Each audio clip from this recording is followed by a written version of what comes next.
Assalamualaikum warahmatullahi wabarakatuh. Kita bertemu lagi. Harap tidak jemu-jemu ya dengan ulasan saya satu persatu tentang ciri-ciri aliran Wahabi yang telah diputuskan sebagai bercanggah daripada Ahli Sunnah wal Jamaah. Saya merujuk kepada fatwa yang diputuskan yang boleh dirujuk di laman web Jabatan Mufti Kerajaan Negeri Negeri Sembilan ya. Saya ada bagi link di bahagian pautan di bahagian description di bawah.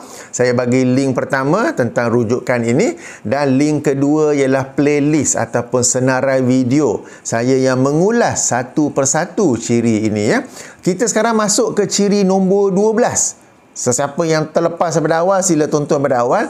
Saya sekarang mengulas ciri nombor 12, iaitu mereka yang dituduh Wahabi ini dikatakan bercanggah dengan Ahli Sunnah wal Jamaah kerana berpegang dengan kefahaman tashbih dan tajsim berdasarkan zahir ayat dan hadis yang mutasyabihat. Okey, apa maksudnya di sini?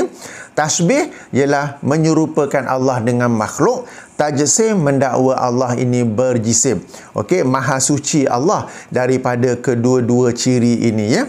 Tetapi mereka yang dituduh sebagai Wahabi ini dikatakan berakidah tashbih dan tajsim. Kenapa dikatakan sedemikian?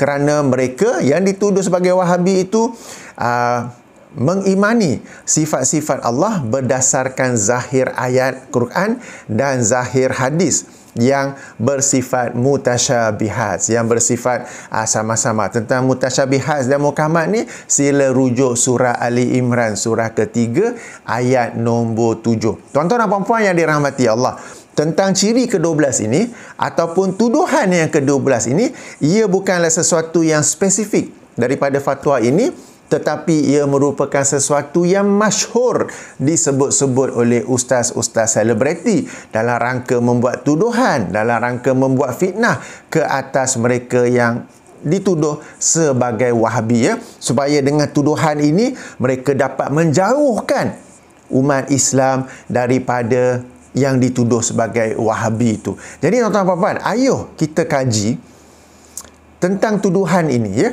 Bagi mengkaji tuduhan ini, saya ingin membawa tuan-tuan dan puan-puan semua kita mengkaji daripada kitab Sunan At-Tirmizi karangan Imam At-Tirmizi, Imam Abu Isa At-Tirmizi. Kenapa saya pilih kitab ini? Sebab kitab Sunan Tirmizi ini adalah sebuah kitab yang meluas, semua orang pun ada, sama-sama kita dapat rujuk. Imam At-Tirmizi ini adalah imam yang diterima oleh semua pihak, baik yang bukan Wahabi atau yang dituduh oleh Wahabi, termasuk juga mana-mana jabatan fatwa, mana-mana negeri sekalipun. Dan ia juga boleh diperolehi dalam aplikasi handphone.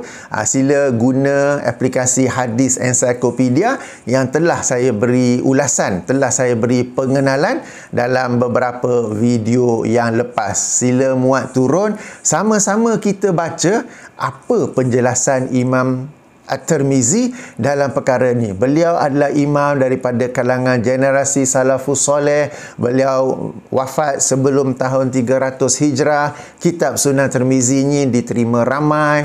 Okey, dan yang istimewa kitab Tirmizi ni, kitab Sunan At-Tirmizi ni ialah dalam sebahagian hadis, banyak juga setelah mengemukakan hadis tersebut, beliau bukan saja menerangkan darjatnya, tetapi menerangkan bagaimana generasi salafus soleh memahami hadis tersebut.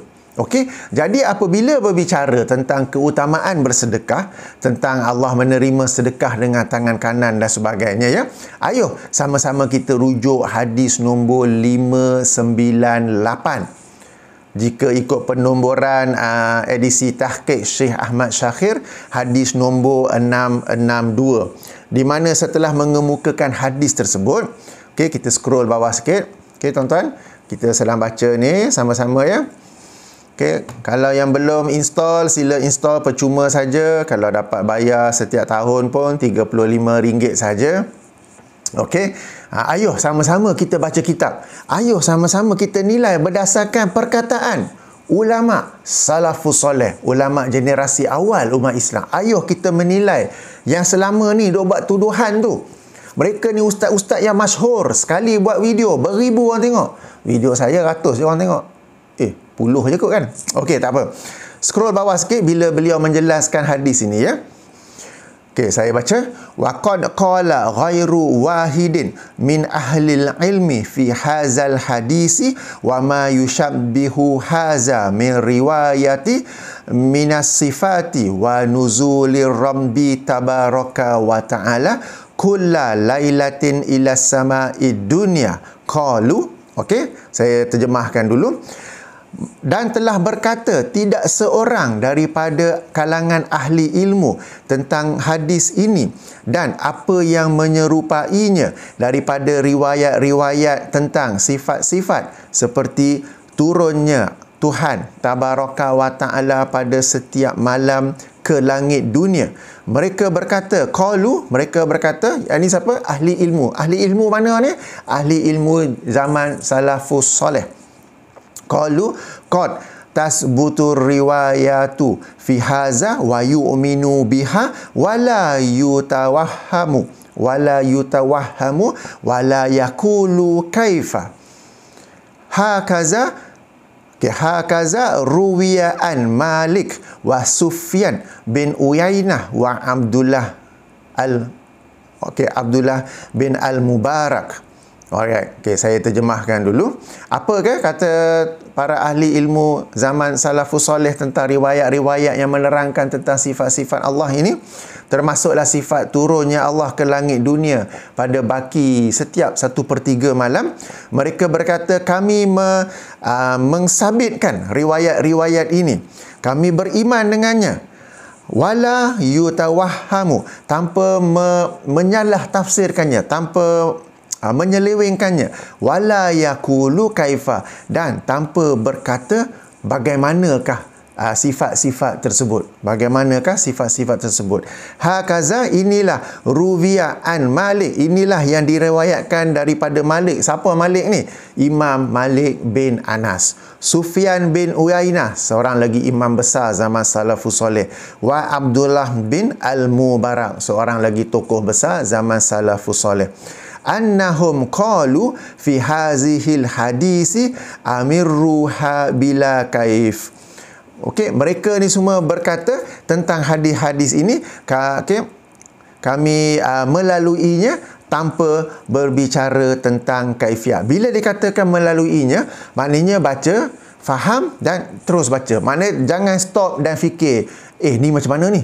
Tangan Allah menerima sedekah. Tangan Allah macam mana ni? Maknanya tidak difikir. Sebaliknya perinciannya, kaifiatnya diserahkan kepada Allah. Tuan-tuan dan puan-puan, kita biasa dengar tentang istilah tafwid apabila dikaitkan dengan sifat-sifat Allah. Lalu mereka menuduh generasi salafus soleh ni tafwid seluruhnya tentang sifat-sifat Allah ini. Maknanya menyerahkan seluruhnya. Mereka ni tak faham pun, tak tahu makna, tidak menafsir, tidak bicara kaifiat. Padahal jika sedemikian generasi salafus soleh ni, mereka ni tak fahamlah apa yang Allah cerita. Padahal Allah menyuruh kita mentadabbur ayat Quran, mengkaji hadis-hadis. Mereka faham. Yang mereka tafwid itu ialah kaifiat. Yang mereka, kita kata melaluinya saja, mereka baca, tetapi mereka tak berhenti dan fikir yang main-main, yang lain-lain, ataupun membuat tafsiran-tafsiran yang menyeleweng seperti yang kita baca tadi je. Saya tegaskan, yang ditafwidkan ialah kaifiat sifat tersebut. Yang ini ciri-ciri bagaimana, apa semua tu ya. Wahakaza qaulu, dan inilah perkataan ahlil ilmi min tak tahu boleh fokus ke tidak kan? Boleh nampak ke? Kejap saya highlight kejap. Ini perkara yang sangat penting yang saya nak highlight. Berjaya ataupun tidak. Tidak berjaya lah.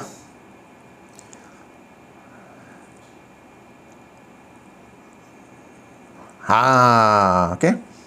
Yang saya highlight tu tuan-tuan boleh baca ke? Wahakaza qaulu ahlil ilmi min ahli sunnah wal jamaah. Kau nampak terbalik kat skrin ni? Okey? Alright, saya highlight ya. Tuan-tuan tak percaya, sila muat turun. Sila cari mana-mana kitab Sunan At-Tirmizi, baik yang Arab mahupun yang terjemahan, baik yang bercetak mahupun aplikasi, Maktabah Syamilah ke, Hadis Ensiklopedia ke, baca penjelasan Imam At-Tirmizi selepas hadis nombor 598 ya. Setelah dijelaskan semua tu, dia kata apa? Wa hakaza qaulu ahlil ilmi min ahli sunnah wal jamaah. Dan inilah, sedemikian inilah perkataan para ahli ilmu dari kalangan ahli sunnah wal jamaah. Ini tuan-tuan bapa, ahli sunnah jamaah yang original tau, yang zaman salafus soleh, yang 300 tahun pertama, Imam Malik, Ifan semua tu. Bahkan kalau kita kaji lebih luas, inilah juga pandangan Imam Asy-Syafi'i, Imam Abu Hanifah, Imam Ahmad bin Hanbal dan sebagainya ya. Okey, sambungan. Wa ammal Jahmiyah tu, okey, satu aliran zaman salafus soleh namanya Jahmiyah. Okey. Wa ammal jahmiyatu fa ankarat hazihi riwayati wa qalu haza tashbih. Dan ada pun Jahmiyah, aliran Jahmiyah ini, mereka mengingkari riwayat-riwayat ini. Mereka berkata haza tashbih, ini adalah penyerupaan antara Allah dengan makhluk. Yang sebenarnya tashbih siapa? Aliran Jahmiyah. Apakah ciri-ciri aliran Jahmiyah ini? Mayuh kita baca seterusnya. Okey. Wa qad zakarallahu azza wa jalla fi ghairi mawdi'in min kitabihil yada was sam'a wal basara fata'awwalat al-jahmiyatu hazihil ayati fafassaruha ala ghairi ma fassara ahlil ilm.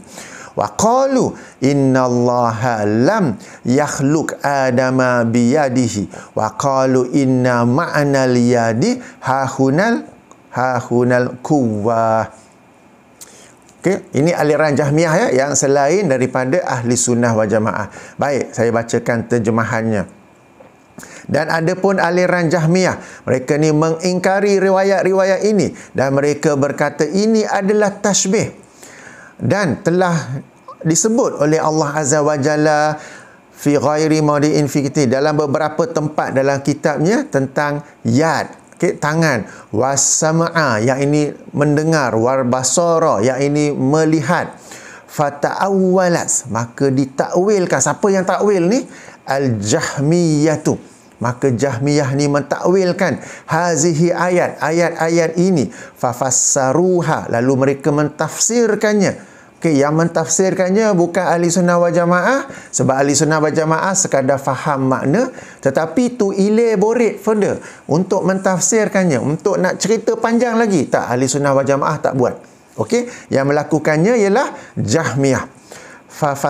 Fafassaruha ala ghairu ma fassara ahlil ilmi, lalu mereka mentafsirkannya atas apa yang tidak ditafsirkan oleh ahli ilmu.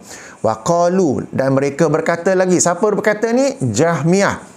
Innallaha lam yakhluq adama biyadihi, sesungguhnya Allah tidaklah mencipta Adam dengan tangannya. Ini merujuk pada ayat Al-Quran yang menerangkan bahawa Allah mencipta Adam dengan kedua tangannya.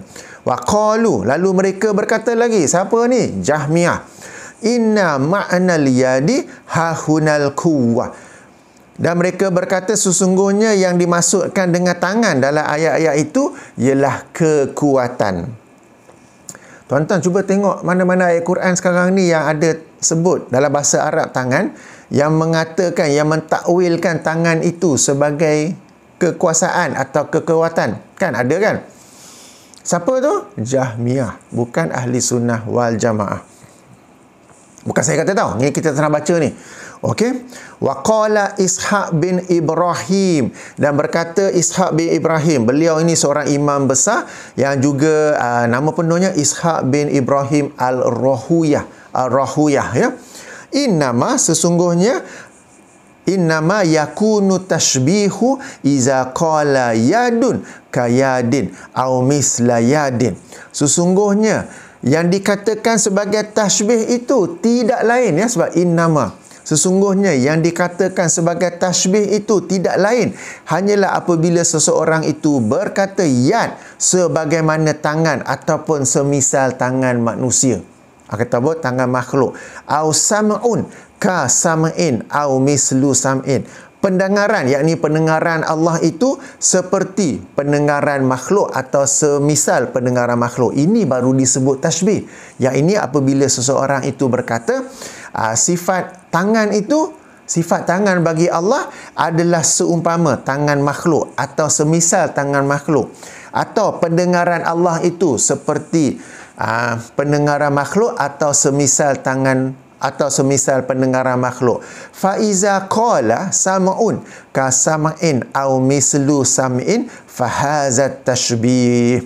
Maka apabila dikatakan pendengaran itu seperti pendengaran makhluk atau semisal pendengaran makhluk, fahazat tashbih, maka itulah baru dikatakan sebagai tashbih. Apabila orang itu secara spesifik menyebut pendengaran Allah adalah seperti atau seumpama pendengaran makhluk, atau mana-mana sifat Allah lain, apabila ada orang yang berkata turunnya Allah Tabaraka Ta'ala pada setiap baki 1/3 malam ke langit dunia sebagaimana turunnya makhluk ketika turun tangga, itu baru tashbih. Okey, mari jap wala kullu misami wa kasbi fa hadza la yakun tashbih. Wa amma, okey, sambung. Wa amma iza qala kama qala Allah Ta'ala yadun wa sam'un wa basarun wa la yaqulu kaifa wa la yaqulu mislu sam'in wa la kasam'in fahaza la yakunu tashbihan wa huwa kama qala Allah Ta'ala fi kitabihi laisa kamislihi syai'un wa huwa sami'ul basir. Okey. Dan ada pun jika seseorang itu berkata sebagaimana yang Allah firmankan, iaitu tangan dan pendengaran dan penglihatan, wala yaqulu, dan dia tidak berkata kaifa, tidak berbicarakan tentang kaifiat sifat-sifat tersebut, wala yaqulu mislu sam'in wala ka sam'in, dan dia juga tidak berkata ia semisal pendengaran makhluk dan tidak juga berkata seperti pendengaran makhluk, fahaza la yakunu tashbihan, maka ini bukanlah tashbih. Wa huwa kama, sebaliknya ia adalah sebagaimana qala Allah Ta'ala fi kitabihi, sebagaimana firman Allah Subhanahu Ta'ala dalam kitabnya, laisa kamislihi syai'un wa huwa sami'un alim. Tidak adalah yang semisal, tidak ada sesuatu jua, tidak ada apa jua yang semisal dengan Allah. Wa huwa, dan Allah lah yang maha mendengar lagi maha melihat. Tuan-tuan dan puan-puan, aplikasi ini boleh bookmark, sila bookmark. Kalau pegang Sunan Tirmizi yang bercetak, baik yang Arab mahupun terjemah, lipat kertas ke, letak bookmark ke, highlight ke. Kalau guna aplikasi lain yang boleh highlight, screenshot, simpan. Apabila anda mendengar, membaca ustaz-ustaz selebriti menuduh Wahabi ini, mereka yang beraliran Wahabi ini sebagai berakidah tashbih, berakidah tajsim, bahawa mereka itu bukan ahli sunnah wal jamaah, bahawa mereka itu berkata Allah ini memiliki anggota sebagaimana makhluk. Bersaksilah bahawa mereka itu jahil dan mereka itu bukan ahli sunnah wal jamaah. Ahli sunnah wal jamaah seperti, ada banyak rujukan, tapi saya nak bawa Sunan Tirmizi ini sebab kitab ini semua orang ada, mudah didapati. Imam Tirmizi ini imam yang dijadikan rujukan oleh semua. Sebab kalau bawa imam-imam lain, Imam Barbahari ke, Imam Lalikai ke apa kan, kata pula lain ke apa kan. Lalikai, Barbahari, macam mana tu kan? Kayak Imam Ad-Darimi, Imam Ibn Khuzaimah, siapa pula tu? Sahih Ibn Khuzaimah, tahulah. So, kitab ini semua orang ada. Dan perkara ini, beberapa kali apabila ada saja hadis yang menyebut tentang sifat Allah dalam Sunan Tirmizi ini, hadis-hadis, lepas tu ada penjelasannya oleh Imam Tirmizi. Lepas tu ada penjelasannya. Tapi yang ini ni Yang antara yang terawal, kita telah baca sama-sama dan jelas ya bahawa sikap ahli sunnah wal jamaah tentang sifat-sifat Allah ini ialah kita mengsabitkannya, kita mengisbatkannya, kita berimankannya tanpa sebarang penyelewengan, tanpa sebarang perbicaraan tentang kaifiat, tanpa sebarang penafsiran. Tapi dari sudut makna faham. Sebab sebahagian orang kata salafus soleh dulu tentang sifat-sifat Allah ni mereka tak faham. Jadi sebab bila sebut sifat Allah, ia bukan sekadar yad, tangan ataupun wajah. Sifat Allah tu juga ialah sifat redha, sifat menyukai ataupun mencintai. Banyak Allah ayat-ayat yang Allah sebut sesungguhnya Allah mencintai orang-orang yang mutatahhirin ke, orang yang muhsinin ke. Jika sifat itu kononnya generasi salafus soleh tak faham, lepas baca ayat tu maknanya dia orang tak tahulah bahawa Allah ni mencintai orang-orang yang berbuat baik, misalnya muhsinin kan. Apa dia orang ni menuduh salafus soleh ni geng-geng bodoh lah. Jenis geng tak tahu bodoh macam hampa ke yang duk tuduh ni kan. Sebab takkan dia orang duk baca punya banyak ayat yang menerangkan tentang sifat redha Allah, sifat apa yang Allah cintai, apa yang Allah murkai. Surah Al-Fatihah ujung tu bukan yang dimurkai kan. Tak tahu kan. Sifat Allah yang macam-macam tu bukan saja ayat ni.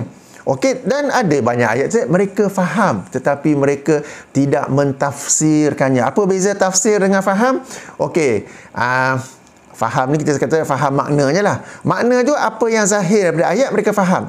Tafsir ni kita elaborate further, kita menjelaskan, kita kembangkan lagi perincian. Itu yang mereka tak buat. Kemudian apa yang mereka tahfidz? Yang mereka tahfidz ialah mereka serahkan kaifiat tu kepada Allah, bukan serahkan makna kepada Allah. Kalau serahkan makna kepada Allah, punya banyak ayat-ayat, hadis-hadis yang menerangkan tentang sifat Allah. Dono apa kau ingat salafus soleh ni bodoh macam kau ke? Tak, tuan-tuan puan-puan, kita kena tegas dalam perkara ini. Mereka membuat tuduhan-tuduhan yang bila kita baca, siapa sebenarnya ahli sunnah wal jamaah ni? Siapa sebenarnya Jahmiyah ni? Kenalah semangat sikit, tak boleh baca slow-slow kan. Sebab kita kena marah. Bukan saya marah, bukan sebab orang tuduh saya apa-apa. Tak, tuduh peribadi tak apa. Silakan, boleh tengok ruang komen punya banyak.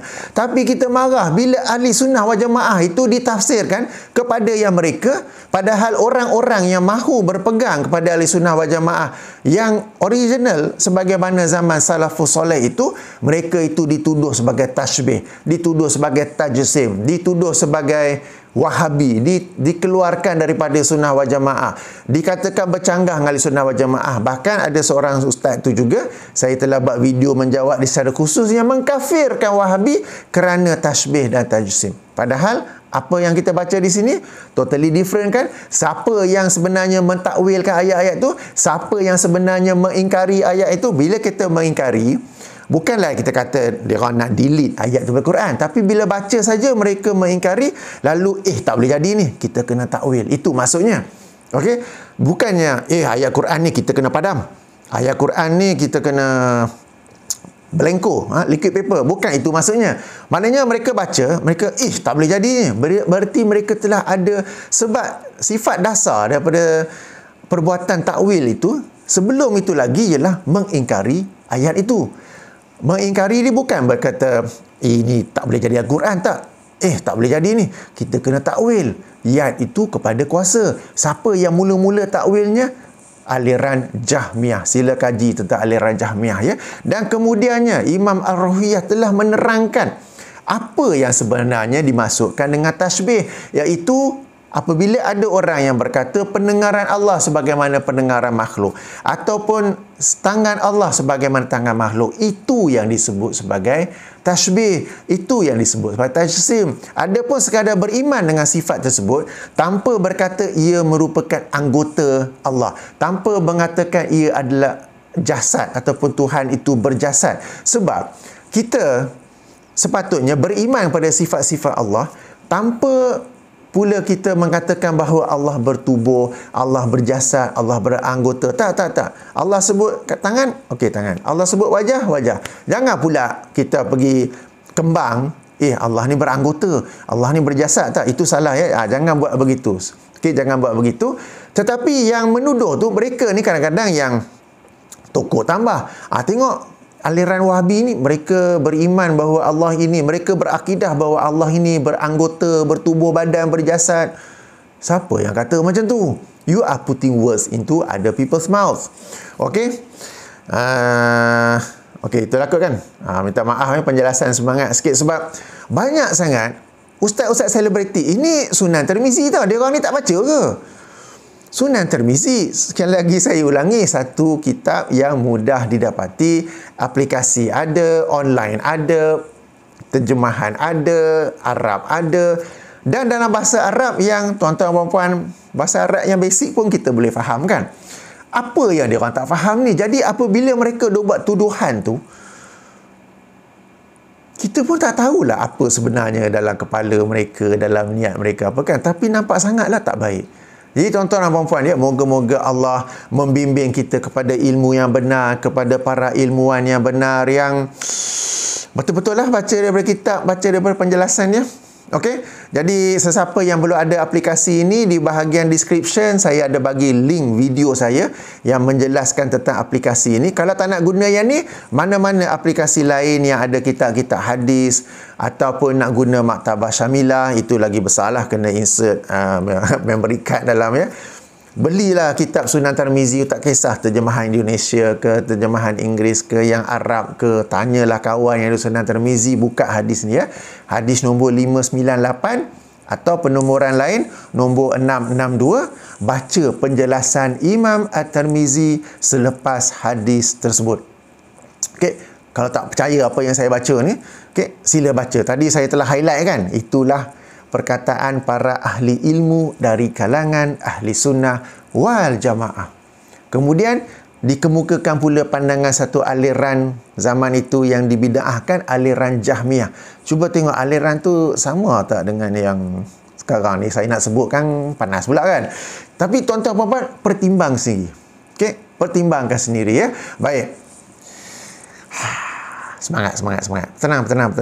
Okey, jadi kita sambung lagi insya-Allah. Satu ciri yang terakhir, subhanakallahumma wa bihamdika asyhadu an la ilaha illa anta astaghfiruka wa atubu ilaika. Assalamualaikum warahmatullahi wabarakatuh.